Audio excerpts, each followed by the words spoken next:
Good evening, traders. Today's Thursday, February 9th, 6:13 p.m. Markets have been closed. You guys know what happened today, right? Everybody was scared to even look away from the monitor when all of the red candles that happened all day today. Couldn't believe it. But what if I were to tell you today was simply a regression back to the mean? And it is a retracement from the February 1st FOMC. So we're almost 10 days later, a week and a half later, that today simply completed that retracement, and that tomorrow is likely day one of resuming the uptrend, despite what happened today. Would you be stunned? And what if I were to tell you that a couple days ago, that Jerome Powell speech, when we had the pump, the dump, and the pump, that was simply just camouflage to get people to FOMO in, because they were planning on taking it down today all along as part of the February 1st FOMC retracement. Okay, so I'm going to show you that slide next, but I'm also going to tell you that today I sat on my hands literally all day, except for in the final hour of trading, when I decided to have a nice little poker game with the market maker, trying to call the market maker's bluff. Okay, we'll get into that also. Here we go, 65-minute chart. Turn on the laser pointer. Okay, now, February 1st FOMC, right here. Look at this red channel line, right? It's actually been going on since before February 1st. Look where we ended up at towards the close in the final hour of trading today, below the channel line, and then we're now consolidating underneath of it. Okay? Ever since February 1st until today is simply standard Fibonacci retracement, regression to the mean. We have now returned to the mean. Does that sound crazy? Well, it's not. Okay? Every time you get consolidation under this channel, what happens? Boom. We have consolidation under this channel. It kissed the 406 blue line right here today, this morning. That's where I started to call their bluff. I was like, you're not going to take this any lower. Once I figured out where the market was really going. Because look at this. Oh, FOMC, you took it down to the same blue line, didn't you? See that now? Okay. What happens? Anytime you start consolidating, you moved too far away from the mean, like in this scenario. Oh, this is like January 30th, January 31st time frame. Too far away from the mean, and especially you went down beneath this band, consolidated, and then rocketed up. Got to get back to the mean. What I'm saying is the market is following this channel top. They're following it. You go too far above it, you go too far below it, you're going to go back to the mean. Okay? So, it's also simultaneously following this old gray channel line right here. See that? Yes. Okay? For you newer viewers, every single one of these lines that you see, these diagonal lines like this, all go back to October 13th. SPY 348.11, the wick low. These all tie back to October 13th low. Okay, so that is what I wanted to show you. Yeah, this whole 2-7 a couple days ago, up, down, up. That's like, oh yeah, we're going back to the moon. But actually, no, it was just a higher low than the what was it? Thursday the 2nd, right? I'm sorry. Yeah, it's a lower high. Sometimes I get my words twisted. That's the peak. Lower high, lower high, lower high. But today completed the regression to the mean. So tomorrow we will be resuming that uptrend. Yeah, sorry, bears. Got some bad news for you there. All right, let's get into that high stakes poker game in the final hour. We're going to start from the reverse, and then we're going to kind of go back to the beginning. You guys want to notice something pretty glaring on Twitter today? See these two green stars? This was during the high stakes poker game that I was playing with the market maker in the final hour. The fellas were the ones, as you see here in the tweet, saying, man, I'm staying out of this. I'm not messing around with this. But it's the gals, like Kelly, who actually got in. She jumped in there too. She went long. Went long when we were down in the 408 area. Okay? So it was the fellas like, I'm not messing with this. But it was the gals who were like, oh yeah, let's go. That's just funny. So you guys are getting stood up, all right? Okay, so it was right at 408 right here. 408.50. Here it is right here. Right here. Equivalent. Okay? I said, I'm scaling long a small amount. Okay? That's when I decided we're gonna get it. I'm jumping in. Okay? And I'll explain why in some subsequent slides why I chose to do that. But first, before I move on, you see this big green thunder wick again? Boom. That was an extended hours tonight. So despite the markets being down the whole day, including going all the way down to 406, got the big thunder wick, and then all of a sudden, boom, it's coming up and consolidating underneath the channel line. That's bullish, guys. That's not bearish. Okay? All right, here we go. It's under the channel now. I'm scaling even more. See? So, yeah, at that time, it was right here. Right there. I said, I'm scaling even more. I'll show you why. You'll see clearly why I was going down this path. I'm like, no. Market maker's not going to take this too much further. They're not going to do it. Okay? So, market maker always takes it just beneath the channel, then watch what happens. Okay? So, it took it beneath the channel, but that's all this tweet. I'm just going to say for now. It'll be more clear in a little bit. I'm calling market maker's bluff.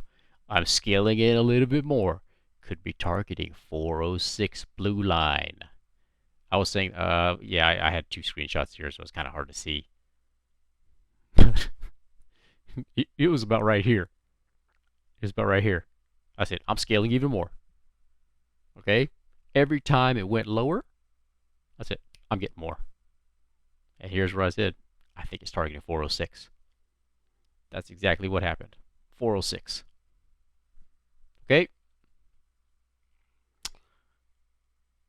So once it reached 406, as you see here, it blasted off. So this is my reasoning why I felt the market makers are bluffing. Okay? So when you trace it back to the 413 level, the gray major channel backtest, that would be right here, right here. This is 413, right when it failed the backtest, right here. See that wick down? Boom, and then it was just rejection after that. Okay? If the market maker intended to take it lower, market maker would backtest immediately, then fail like it did here. So came down, backtested, fail. Okay, that's what you would expect when the market makers, oh, they're taking this thing lower. Okay, you expect an immediate backtest and failure to forcefully send the markets lower. Okay, but instead, at the major red channel bottom, right here. Okay, market maker kept going lower and lower. It didn't stop. It didn't even bother backtesting. Okay, that is very uncharacteristic at a major channel junction point. You don't just keep going unless your true target is nearby. 406 in this case today. Right, is nearby. So, and then here's where I say, see, this is extended hour, see?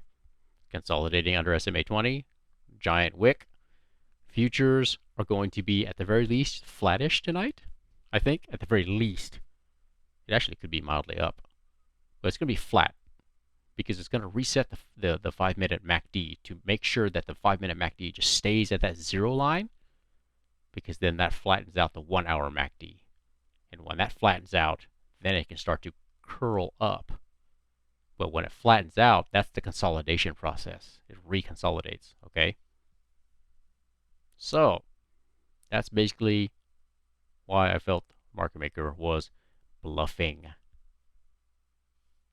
Okay, ultimately it is critical to know where those major channels are, specifically the channel tops, the channel bottoms, and the half channels right there. So here would be a channel bottom, and this gray line is the old channel bottom, and this dashed line is the half channel. Those are important. Those just aren't pivot point kind of zones. Those are where market makers make key decisions. They make key decisions. Okay? So, okay. So now we're just going back to the beginning, right here. This is when it was about to get rejected, right here. Yep, right here. Okay. So we're going back towards the beginning. Skip from the end back to the beginning. Heading back to the gray channel resistance, I suspect a rejection here. Why? Because you just lost it. This red candle's like, ooh, okay, all right. I think you are going to try to fill that gap now, aren't you? See? So it tried to come back, and then what happened? Boom. Okay. And kudos to Kelly. She got in those puts at 413. She right there. She told me. Yep. That was the best move of today.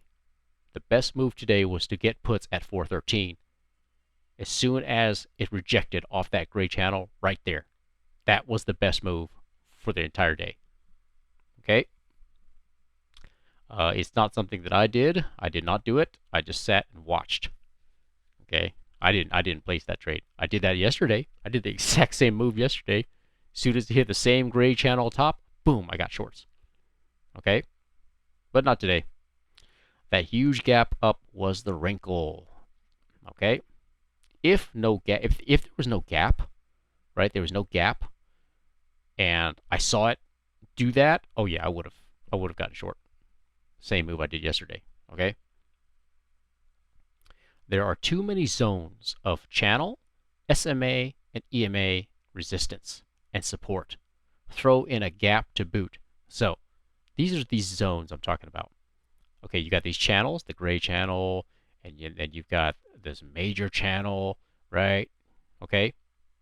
But then you also have SMA, simple moving average, EMA, exponential moving average, right? SMA 20, EMA 50, from different time frames, all in this crazy area right in here, right? So that's why I just said, man, I stay out of the matrix. But Kelly was like, I don't know about you, I'm going in. I'm getting puts right now. But it turns out that was the right move, because all of these thick zones of SMA and EMA zones it's too much. It's resistance now. You see what I mean? You get up there and you get rejected. Come up here, try to come up, get rejected. Come up, get rejected. See what I mean? It's too much. So now they're becoming resistance. So a little bit to explain how these lines are drawn. Basically, I have another monitor up where I look at the 30-minute time frame, and I just look at on that 30-minute chart, what is the SMA 20 at that moment, right? Simple moving average 20 at that moment on the 30-minute. And then I come over to this 5-minute, which is what you're looking at right here. I come over to the 5-minute and just draw out the resistance line as if I'm drawing a normal resistance line. And then I just color code it gray, right? Because that's just how I do it. So likewise with EMA. And then I go to the 1 hour chart and I look at the SMA 20 on the 1 hour. And then I come over to this 5-minute chart and I just draw in the resistance line right there. And I set it once in the morning. I don't keep changing it throughout the day. That's crazy. Okay? I set it once. So that's all I do. But boy, they respect it. They respect it. And then when you combine these SMA and EMA lines with these channel lines that go back to October 13th, now you see exactly why, like, this zone is tricky to trade. Of course, we know now puts is the right answer, but you could see why it could be very tricky to trade. You see what I mean? But if you don't have any of these lines in there and you're just looking at price, okay, well, that's that. All right? So, stay out of the matrix. So at this point, once it got down to 411-ish, that would have been, right here. Oh, wait. No, it was right here. Big candle. Yeah, 411.25. Yeah, this area right here. Right here. That's where I was saying, I do believe it's got a little lower to go. More than just a little. More than a little. Okay? So, yeah, he pointed out the gap at 411. So, yeah, at the time, the MACD was trying to make a higher low notch. And so I was like, nah, I think it's got a little bit more to go. And boy, did it. It had a lot lower to go. Okay? So, okay, at this point, that would have been, what, 411.92? Oh, yeah, right here. 411, right, yeah, right here. When I sent this tweet, I just said, you got to have a down leg, though. I'd like to see that back test. And basically, I was like, yeah, wait for the down leg. And boy, did that down leg come. Look at that. Boom, boom, boom, boom, boom. I was like, ooh, all right. Well, that answers that question. Okay? You just got to wait. You got to wait for a down leg, or if you want to call it a back test leg. How far does the back test go down? Okay? All right. When we got down to 410-ish, 410, that would have been right here. Yes, right here. See that?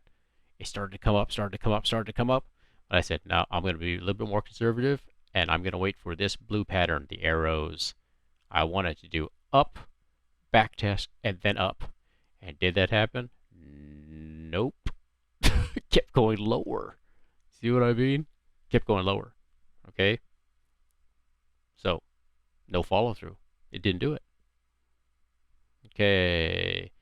All right. As it kept going lower, kept going lower, kept going lower. At this point, we're down to 409. 409. This range right here. Yes. This range right in here. I was showing this is the hourly chart right here that I tweeted. The market maker has a lot of latitude. They could take it down to 408.36, the pink line, right? But come to find out, now we know they wanted 406, not 408. But basically what I'm doing is I'm looking where the price currently is, and then on the 1 hour chart I look left. I look to see where those pivot points previously are, as an idea of you could be targeting this, right? You could be targeting that, right? So that's kind of what I do, how I kind of determine where are you going to find a resting spot here? Where are you going to find support at? Okay, just go here and look left, right? And then I just draw pink lines just to differentiate it from all the other colors that I use. Okay. Here we go. Here we go. I'm starting to reveal what the market maker's truly starting to do. I was starting to see it when I start looking at a macro level. So okay. Look at this down diagonal line. This was a lower low, yet it surged. So what you need to do is eventually create a higher low, which we did today, compared to this, and that stops it. So this was 2.7, by the way. This was the Yeah, this was the camouflage move. Like, oh, we're going back up. But it was impulsive because it came from a lower low. And it, boom, rocketed up, come back down, only to come back even further down eventually. Okay, do you see that now? Yep. I think today the pullback ends. The pullback has stopped. It started on FOMC February 1st, and I think it ended today, a week and a half later. The pullback has stopped. I think tomorrow the uptrend actually starts. Resumes, not starts, resumes. Okay, yeah, here's where I'm just kind of saying, I'm just looking left. I'm like, where are you going? 408? See, that's all I'm doing. And so, yeah, 408 is right in this area. Okay, so, I mean, it could take it just under that channel bottom and then rip it the other way tomorrow. That's where it went, didn't it? It went under that channel bottom, and now it's consolidating underneath of it, okay? So I just wanted to show you 4-hour SPY futures. Check this out, guys. Okay, this is today. Wick up. What happens every time we get a wick up? Wick up. Wick up. And I'd like to remind, especially you newer viewers, SPY futures 4-hour chart. The bear line for the MACD is -35. You cross the -35 line, you're going lower. No questions about it. Guess where we closed today, guys? At the zero line. Okay? We closed at the zero line, and we got some wicks up. We got wicks up. Somebody's pushing this bad boy up. That's all I'm saying. You can't call it bearish until you start messing around with a -35 line. Look at this on the, what was it, January 20th? Yeah, January 20th. It got down to the -20 line, which is the bear line for the 1-hour chart, not the 4-hour chart. So this is the 4-hour chart. It got down to the -20 line. And look what happened after that. Rocketed up. You're nowhere near the -20 line or the -35 line. You're close to the zero line.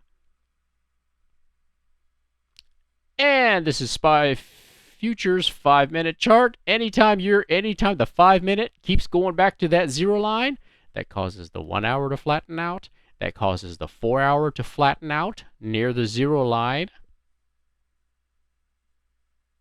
So you see that big green wick that you saw earlier? That rocketed the 5-minute. That's what caused that big green wick that you saw earlier in extended hours. That's what caused this 5-minute just boom, go back up to the zero line. Despite falling all day long. But in extended hours, boom, comes back. So you see it now? So despite all day, couldn't take back the SMA 20 gray line right here. Could not take it back. But in extended hours, well, oh, it took it back.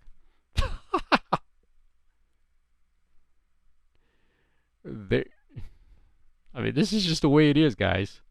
This is not me calling the shots here. This is the market maker. Okay?